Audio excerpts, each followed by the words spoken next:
നമസ്തേ, സ്വാഗതം. നിങ്ങൾ റേഡിയോ ഉഡാൻ കേൾക്കുകയാണ്. ഞാൻ നീര ഗിരീഷ്. സ്കൂൾ ലൈബ്രറിയനായിരുന്ന ഞാൻ ഇന്നൊരു കഥാകാരിയും പോഡ്കാസ്റ്ററും പിന്നെ ടീച്ചർ ട്രെയിനറുമാണ്. ലിറ്റിൽ സ്റ്റോറി ടെല്ലേഴ്സിന്റെ ഫൗണ്ടർ.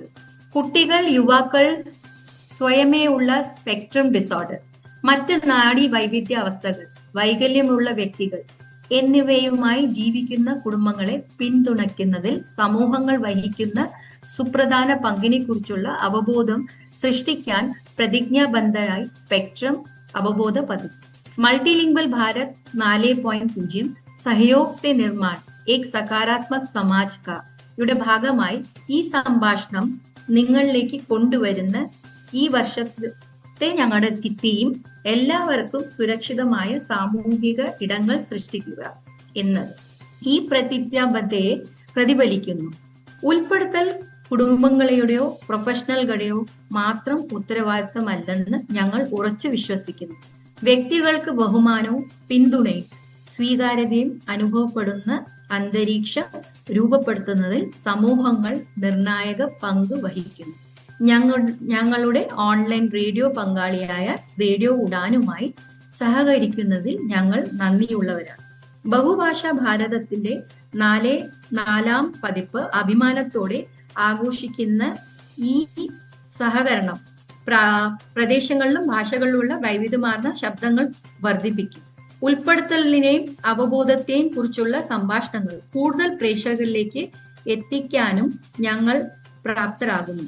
അന്താരാഷ്ട്ര മാതൃഭാഷാ വാരം ഫെബ്രുവരി 14 മുതൽ 21 വരെ ഫെബ്രുവരി 2026 ആഘോഷിക്കുന്നതിനും DIEB വൈവിധ്യം, തുല്യത, ഉൾപ്പെടുത്തൽ, സ്വന്തമാക്കൽ എന്നിവയുടെ ആത്മാവിനെ ആദരിക്കുന്നതിനും ഇന്ത്യൻ പ്രാദേശിക ഭാഷകളിലെ സംഭാഷണങ്ങളുടെ ഒരു പരമ്പര ഞങ്ങൾ നിങ്ങൾക്ക് നൽകുന്നു.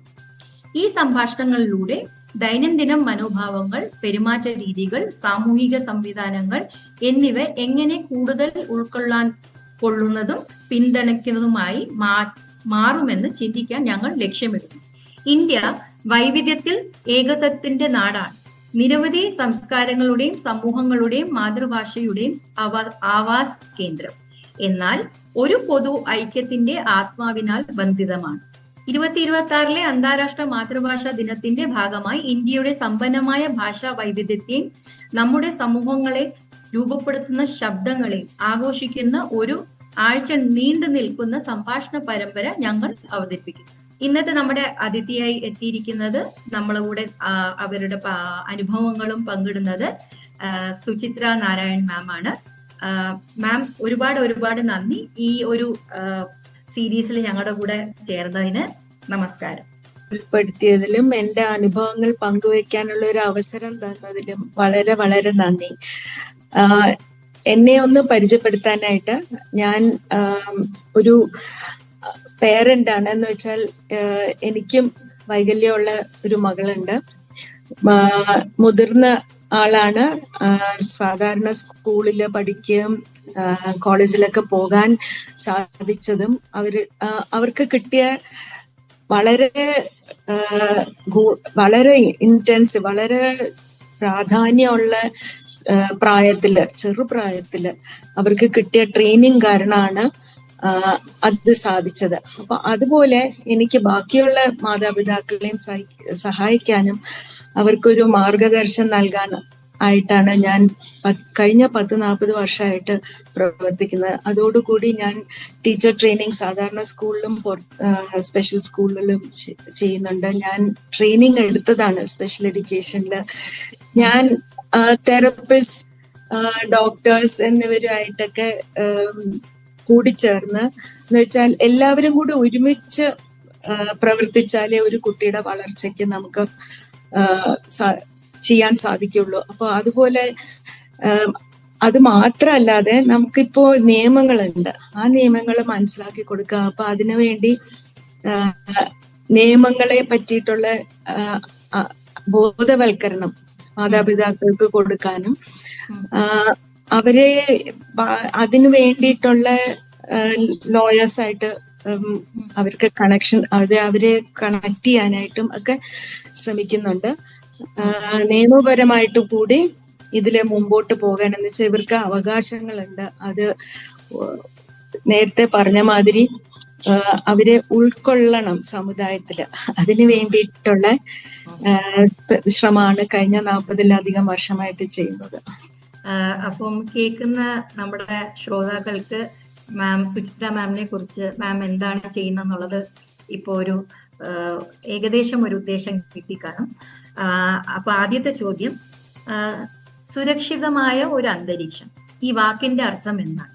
സുരക്ഷിതം എന്ന് പറയുമ്പോൾ നമ്മൾ ഉദ്ദേശിക്കുന്നത് നമുക്ക് നമ്മുടെ പ്രവൃത്തിയിലും നമ്മുടെ ദൈനംദിന എല്ലാ കാര്യങ്ങളിലും നമുക്ക് മാനസികമായിട്ടും ശാരീരികമായിട്ടും നമുക്ക് ഏതൊരു രീതിയിലും നമ്മളെ ഒറ്റപ്പെടുത്താതെ നമുക്ക് നമ്മുടെ അവകാശങ്ങള് കിട്ടാനും നമുക്ക് വേണ്ട കാര്യങ്ങൾക്ക് നമുക്ക് ചോദിക്കാനും നമുക്ക് സംസാരിക്കാനും അത് കേൾക്കാനുള്ള മനസ്ഥിതിയുള്ള ഒരു സമൂഹം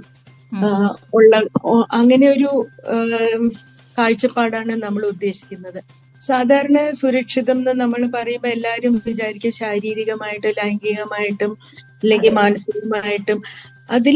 അതിന് പുറമെ നമ്മള് ഇപ്പൊ ഞാൻ പറഞ്ഞു സമുദായത്തിൽ ഒറ്റപ്പെടാതെ, അതിലും ഉപരി വേറൊരു കാര്യം കൂടിയുണ്ട്. ധനകാര്യങ്ങളിൽ നമ്മള് ചൂഷണം ചെയ്യാതിരിക്കുക.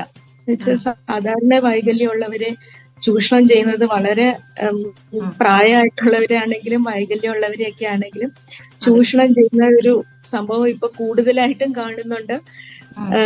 അതൊരു വലിയൊരു കാര്യമാണ്, നമ്മളത് മനസ്സിലാക്കേണ്ടത്.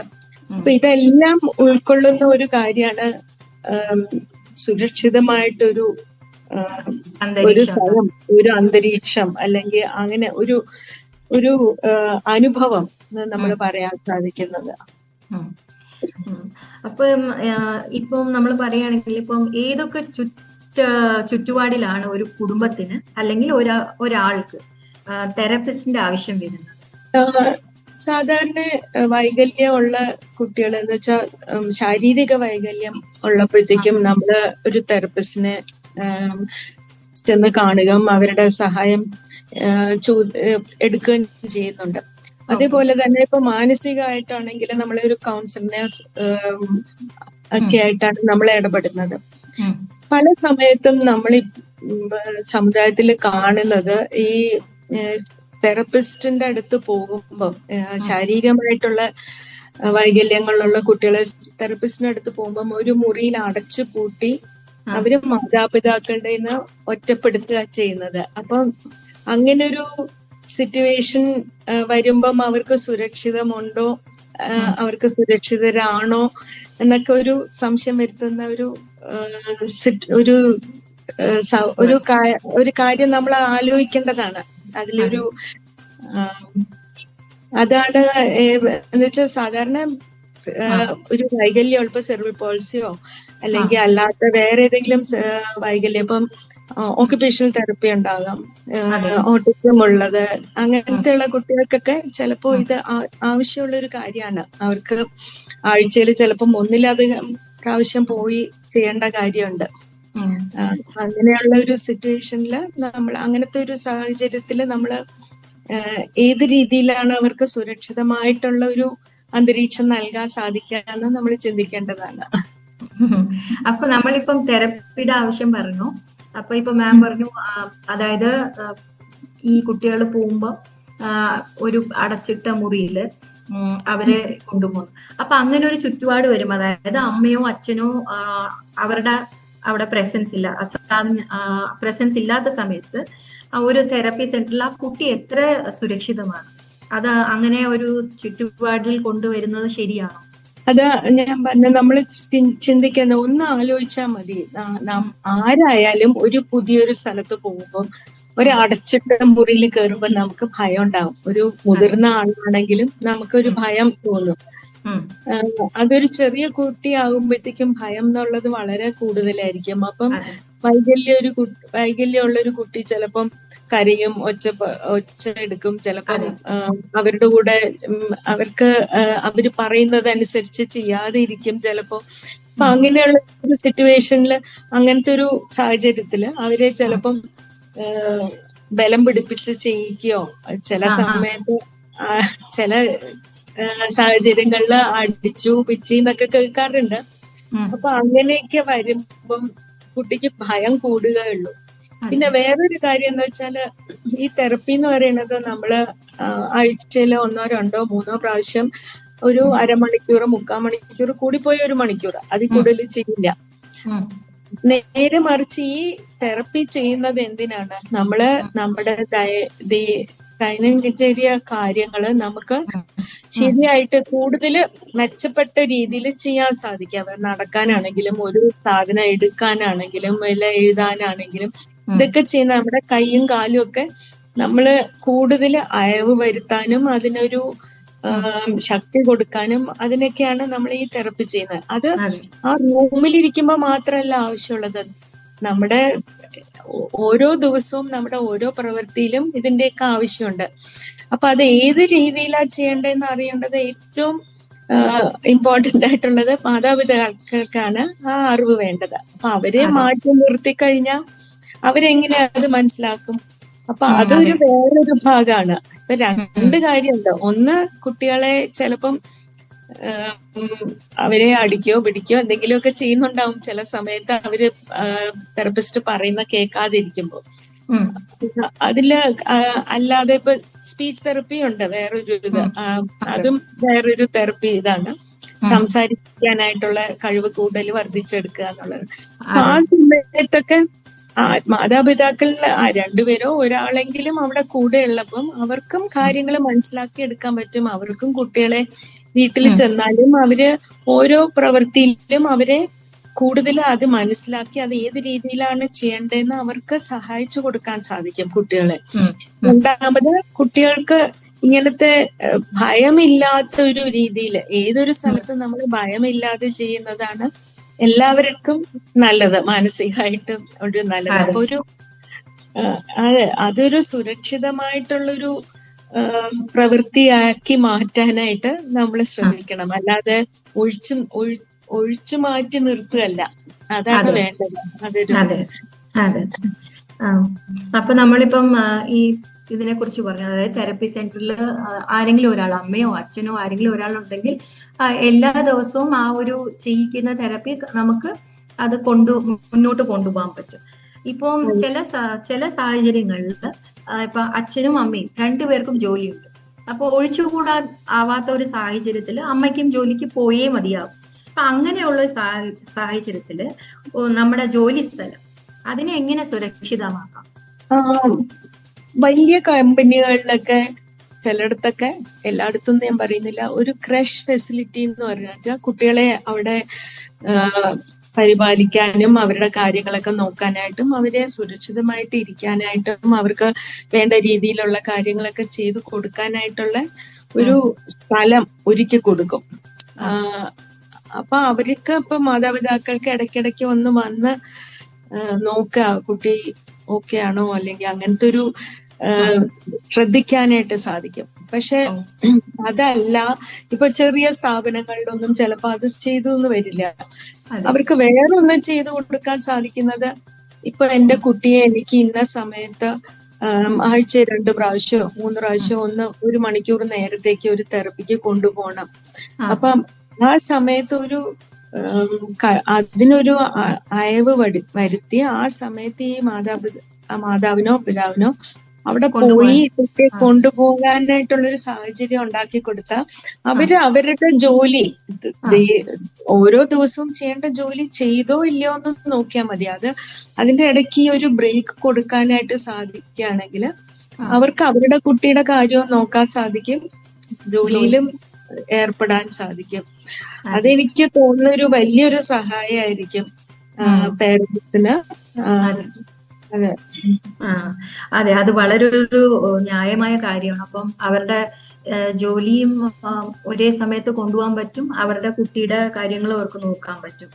ഇനി എനിക്ക് അവസാനമായിട്ട് ചോദിക്കാനുള്ളത്, നമ്മളിപ്പം നേരത്തെ മാം സാമ്പത്തിക ഭദ്രതയെ കുറിച്ച് പറഞ്ഞു. അപ്പം മാനസികവും പിന്നെ സാമ്പത്തിക ഭദ്രത, ഇത് രണ്ടും എങ്ങനെ ഉറപ്പാക്കും? ഇതിനെ കുറിച്ച് മാം ഈ നമ്മുടെ സമൂഹത്തോട് എന്താ പറയാനുള്ളത്? ശരിക്കും പറഞ്ഞാൽ നമ്മുടെ സമുദായത്തില് മാനസികമായിട്ടുള്ള എന്തെങ്കിലും ഒരു ബുദ്ധിമുട്ടുണ്ടെങ്കിൽ അത് ഒളിച്ചു വെക്കുക എന്നുള്ളത് വളരെ ഒരു സാധാരണമായി കാണുന്ന ഒരു കാര്യമാണ്. നേരെ മറിച്ച് നമ്മള് സഹായം തേടിക്കഴിഞ്ഞാൽ, കൗൺസിലേഴ്സിന്റെ അടുത്ത് പോയി കഴിഞ്ഞാല് നമുക്ക് അതിനെപ്പറ്റി സംസാരിച്ച് നമുക്ക് കാര്യങ്ങളെ കുറച്ചും കൂടി നമ്മൾ വിചാരിക്കുന്നതിലും വ്യത്യാസമായിട്ട് നമുക്ക് അതിനെ മുമ്പോട്ട് കൊണ്ടുപോകാൻ സാധിക്കും. നമുക്കൊരു അവര് നമുക്ക് സൊല്യൂഷൻസ് തരുന്നല്ല, നമുക്ക് നമ്മളായിട്ട് ആ കൗൺസിലറിന്റെ കഴിവുകൊണ്ട് നമുക്ക് നമ്മളുടെ ഉള്ളിലുള്ള എന്തൊക്കെയാ നമുക്ക് തരുന്ന അഡ്വൈസ് കൊണ്ടിട്ട് നമുക്ക് ഏത് രീതിയിലാണ് നമ്മളുടെ ജീവിതം മുമ്പോട്ട് കൊണ്ടുപോകാൻ, കുറച്ചും കൂടെ മെച്ചപ്പെട്ട രീതിയിൽ മുമ്പോട്ട് കൊണ്ടുപോകാൻ സാധിക്കുന്നുള്ളത് നമുക്ക് തന്നെ മനസ്സിലാക്കാൻ സാധിക്കും.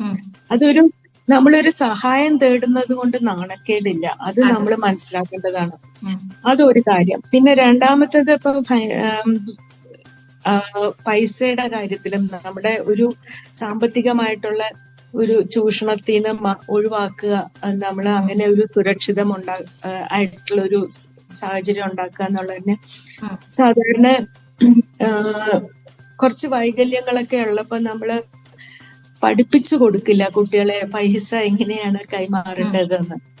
അത് വളരെ നേരത്തെ തന്നെ ഇപ്പൊ കാൽക്കുലേറ്റർ ഒക്കെ കൊടുത്ത് നമുക്ക് പഠിപ്പിക്കാൻ സാധിക്കും. എങ്ങനെയാണ് ചെറിയ കാര്യങ്ങളെങ്കിലും, ഇപ്പൊ കടയിൽ പോവുക, കടയിൽ നിന്ന് ഒരു റൊട്ടി വാങ്ങിക്കുക, അതിന് പൈസ കൊടുക്കുക, അപ്പൊ നമ്മൾ തന്നെ കൂടെ കൊണ്ടുപോയി അത് ചെറുതിലെ പഠിപ്പിച്ചു കൊടുക്കാൻ സാധിക്കും. അതുപോലെ ഒരു പോസ്റ്റ് ഓഫീസിലോ ബാങ്കിലോ ചെന്ന് പൈസ ഇടുക, അവിടെ നിന്ന് പൈസ വിഡ്രോ ചെയ്യാൻ പറ്റുക, അതൊക്കെ കുറച്ച് കഴിവുള്ള കുട്ടികളെ കൊണ്ട് നമുക്ക് ചെയ്യിപ്പിക്കാൻ സാധിക്കും. അതിന്റെ കൂടെ ഇപ്പം കുറച്ചും കൂടുതലായിട്ട് വൈകല്യമുള്ളവർക്കാണെങ്കിൽ നാഷണൽ ട്രസ്റ്റ് ആക്ട് എന്ന് പറഞ്ഞ 1999 ഒരു നിയമം വന്നിട്ടുണ്ട്. അപ്പൊ അതിൽ എങ്ങനെയാന്ന് വെച്ചാൽ വളരെ സിവിയർ ആയിട്ടുള്ള വൈകല്യങ്ങളുള്ള അല്ലെങ്കിൽ ഒന്നിലധികം വൈകല്യമുള്ള കുട്ടികൾക്കെല്ലാം, കുട്ടികൾക്കും മുതിർന്നവർക്കും അവർക്ക് വേണ്ടിയിട്ട് ലോക്കൽ ലെവൽ കമ്മിറ്റി എന്ന് വെച്ചാൽ നമ്മുടെ സമുദായത്തിൽ തന്നെ തെരഞ്ഞെടുത്ത ആൾക്കാരെ കൊണ്ടൊരു കമ്മിറ്റി സൃഷ്ടിക്കണം എന്നാണ് നിയമം പറയുന്നത്. പക്ഷെ അതൊന്നും സാധാരണ ഇവിടെ കാണാറില്ല. അപ്പൊ നമ്മൾ എന്താ ചെയ്യേണ്ടതെന്ന് വെച്ചാൽ, നമുക്ക് ഇപ്പം അച്ഛനമ്മമാർക്ക് എപ്പോഴും ഒരു ആശങ്ക ഉണ്ടാവും, എന്റെ സമയം കഴിഞ്ഞാല് എങ്ങനെയാണ്, എന്റെ കുട്ടിയെ ആര് നോക്കും, അവർക്ക് എങ്ങനെ ഒരു സുരക്ഷിതമായിട്ടുള്ള ഒരു ജീവിതം കൊടുക്കാൻ. എന്റെ കയ്യിൽ പൈസ ഉണ്ട്, പക്ഷെ ആ പൈസ വളരെ വേണ്ട രീതിയിൽ ചെലവഴിക്കാനായിട്ടുള്ളതിന് അപ്പം നമുക്ക് തന്നെ നമ്മളുടെ സ്വന്തക്കാരിലോ നമ്മൾക്ക് പരിചയമുള്ളവരിലെ ആരെങ്കിലും വെച്ചിട്ടൊരു ട്രസ്റ്റ് ഉണ്ടാക്കാം. ആ ട്രസ്റ്റിന്റെ രൂപീകരിക്കുന്നത് അവര് ഈ വ്യക്തിയുടെ ആവശ്യങ്ങൾക്ക് വേണ്ട രീതിയിലുള്ള പരിപാലനം കിട്ടാനായിട്ടുള്ള സഹായം ചെയ്തു കൊടുക്കുക എന്നുള്ളതാണ്. അപ്പൊ ഇവര് കൊടുക്കുന്ന പൈസ വെച്ചിട്ട് അതെല്ലാം നടത്താനായിട്ടുള്ള ഒരു കൂടുതലൊരു സുരക്ഷിതമായിട്ടുള്ളൊരു രീതി ആയിരിക്കും. ഇപ്പൊ എല്ലാത്തിനും എല്ലാം 100% ശരിയാകുമെന്ന് പറയാൻ സാധിക്കില്ല. പക്ഷെ എത്രയായാലും നമ്മൾ അതിലോട്ട് ശ്രമിച്ചു കഴിഞ്ഞാല് കൂടുതൽ ഒരു മെച്ചപ്പെട്ട രീതിയിൽ നമുക്ക് ചെയ്യാൻ സാധിക്കുന്ന ഞാൻ വിശ്വസിക്കുന്നു. അപ്പം സുചിത്ര മാം വളരെയധികം നന്ദി. ഇന്ന് ഞങ്ങളോടൊപ്പം ഈ ഒരു സംഭാഷണത്തിന് ചേർന്നതിനും ഒരുപാട് കാര്യങ്ങൾ പറഞ്ഞു തന്നതിനും. ഇത് നമ്മുടെ എല്ലാ തലത്തിലുള്ള ആൾക്കാർക്ക് ഇത് ഒരുപാട് ഉപകാരമാവുമെന്ന് വിശ്വസിക്കുന്നു. ഒരുപാട് നന്ദി സുചിത്ര മാം. നന്ദി. അതുപോലെ ഞങ്ങൾക്ക് ഈ അവസരം ഒരുക്കി തന്ന റേഡിയോ ഉഡാൻ സ്ഥാപകനായ ദാനിഷ് മഹാജനും മറ്റ് എല്ലാ ടീമിനും ഞങ്ങളുടെ നന്ദി അറിയിക്കുന്നു. ഓരോ വ്യക്തിയും വ്യത്യസ്തരാണെന്ന് തിരിച്ചറിയുക. വ്യത്യാസം സമൂഹത്തിന്റെ സ്വാഭാവിക ഭാഗമാണെന്ന് മനസ്സിലാക്കുക. നമ്മുടെ ഭാഷയിലും പെരുമാറ്റത്തിലും പ്രവർത്തനങ്ങളിലും ബഹുമാനവും ഉൾപ്പെടുത്തലും തിരഞ്ഞെടുക്കുക. ഉൾക്കൊള്ളാനുള്ള ഇടങ്ങളെ പിന്തുണയ്ക്കുക. സുരക്ഷിതത്വവും ആദരണീയവും സ്വാഗതാർഹവുമായ വിനിമയങ്ങൾക്ക് സംഭാവന നൽകുക. ഒരു ലളിതമായ പ്രതിജ്ഞ എടുക്കാൻ ഞങ്ങൾ നിങ്ങളെ ക്ഷണിക്കുന്നു. എല്ലാവരെയും ഉൾക്കൊള്ളാനും അതുല്യമായത് സ്വീകരിക്കാനും ഞാൻ പ്രതിജ്ഞ എടുക്കുന്നു. ഈ പ്രതിജ്ഞയോടെ ഇതുവരെ ഞങ്ങളെ കേട്ടതിന് ഒരുപാട് നന്ദി. കൂടുതൽ കാര്യങ്ങൾക്കായി കാത്തിരിക്കുക. നന്ദി. നന്ദി.